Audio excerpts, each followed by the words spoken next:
Welcome back to the Spoonie and Caregiver Live podcast with Jordan Banderas. Before we get started, don't forget to subscribe, so let's begin. I have noticed something weird recently and can't seem to get it off my mind, so I want to talk about it with you guys today.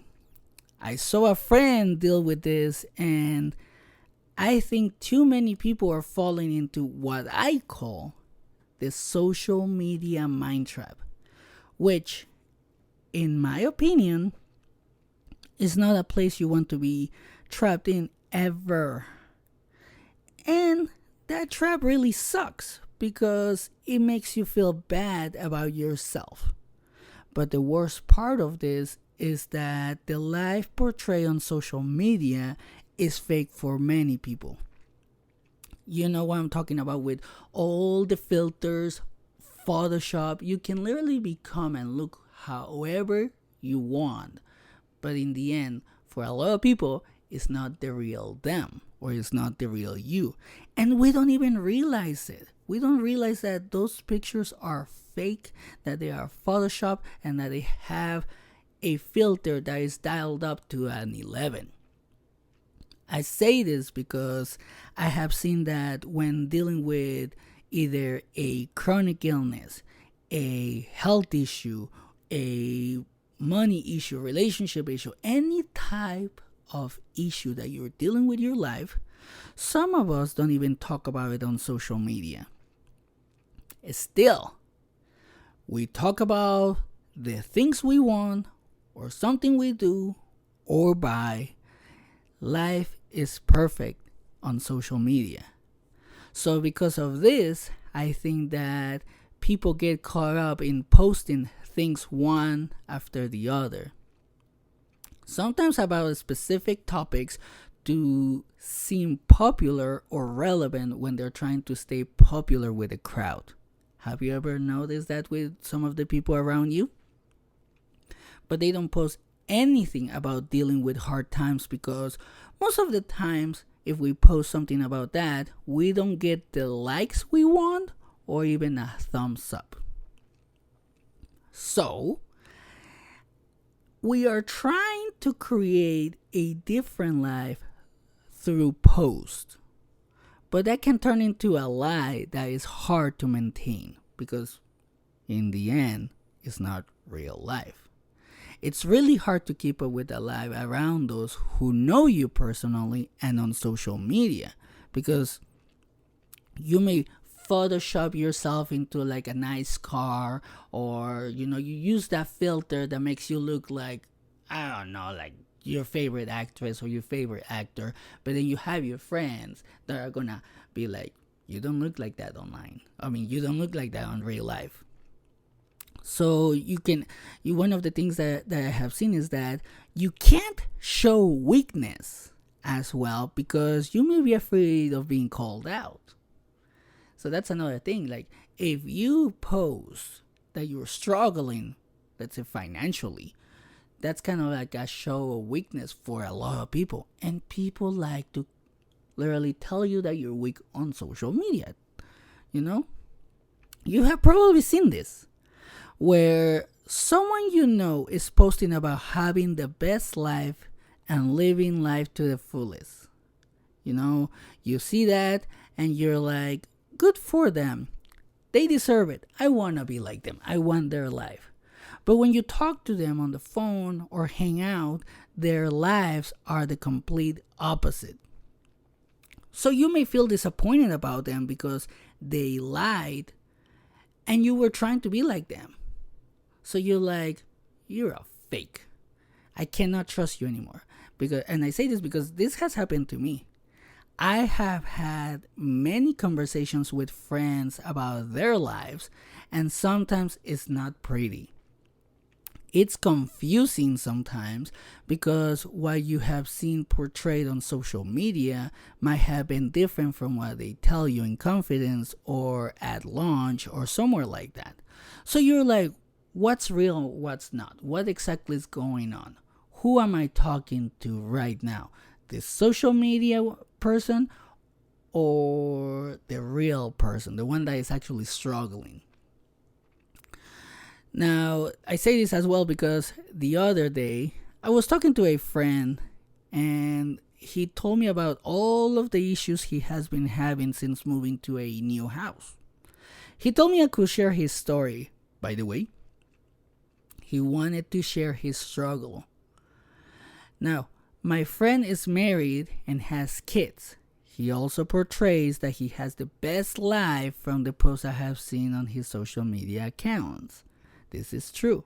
He is constantly posting about loving his wife and his kids. He posts about his kids' achievements. He's a very proud husband and father. But when I talked to him, I was surprised because he spoke to me about how his marriage was falling apart.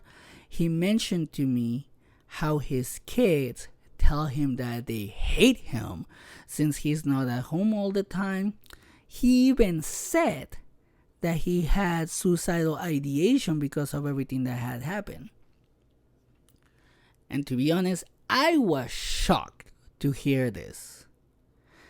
I was so shocked that I even said that I wouldn't have known he was struggling so bad based on everything he posts online. And his response was even more concerning because he told me that all of his posts online make him feel good about his life. Because that's the life he wants, not the life he has. I was like, whoa. And he also said that he feels a need to keep up, which I can understand. I mean, like when you're posting that you have all of this, you have to keep up with the lie, literally. So one of the things that I did based on what he told me, I mentioned family therapy, especially since he has had suicidal thoughts, and I'm very big on therapy. It helped me, so I think it can help you or anybody. So I think it was a good recommendation since I care about my homeboy. I'm like, you know what? One thing that can help you dealing with all this situation might be family therapy, so your kids and your spouse can talk about how they feel about everything that's going on. But he was not very happy about that. You know how guys are about therapy. We are all like, I can handle it all on my own. I got this taken care of. Or I shouldn't have told you this. You don't understand. So I had to improvise. And I asked him, do you want to leave your family grieving? Or do you want to create the life you portray online? He was speechless. He didn't give me an answer for days. He was like literally just looking at me like, what did you just do? Like, it was like he short-circuited in front of me. It was funny. And a few days later, actually, he texted me and said that they were going to start family therapy. And I was so happy for them because, you know, they deserve to be happy. If they want to be happy, don't just show it online. Build their happy life, right? So now, due to this talk with my friend, I realized that people only post good things and beautiful filtered selfies that are always done up.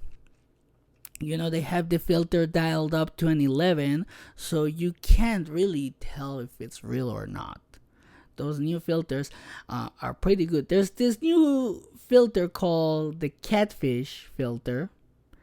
I couldn't believe it, but that's what people are calling it. I saw it on TikTok, and that's exactly what it looks like you're being catfished. And it's a filter. You don't even have to put on makeup or anything like that. It's a freaking filter.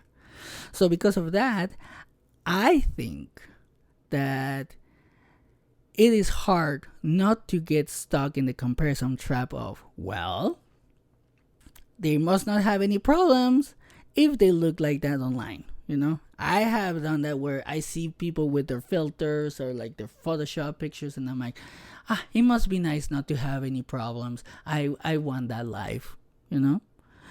So my opinion and my recommendation is to not be afraid of showing what's happening in your life via social media. You know, the good, the bad, and the ugly.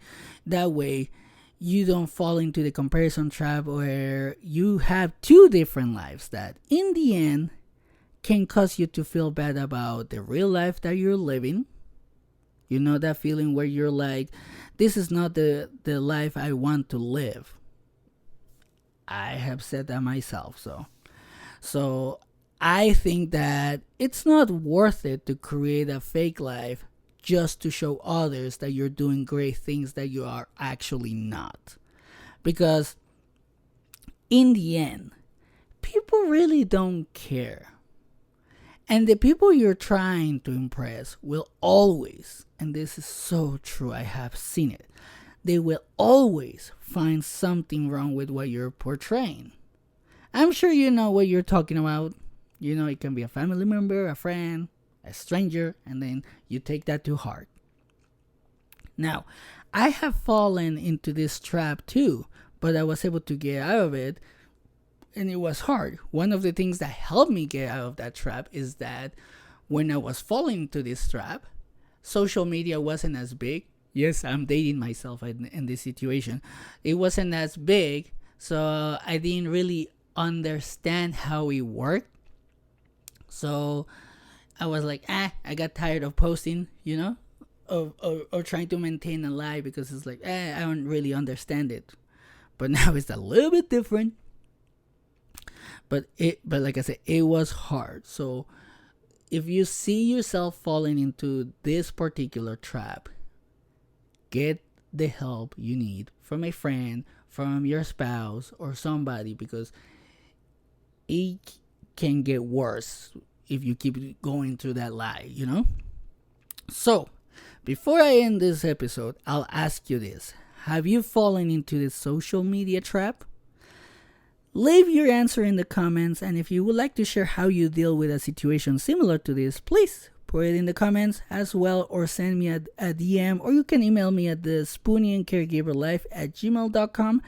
And thank you for listening, and don't forget to share, like, and subscribe. You can follow us on TikTok, Instagram, Facebook, and YouTube. And I'll leave you with this. Always take care of yourself and have a great day.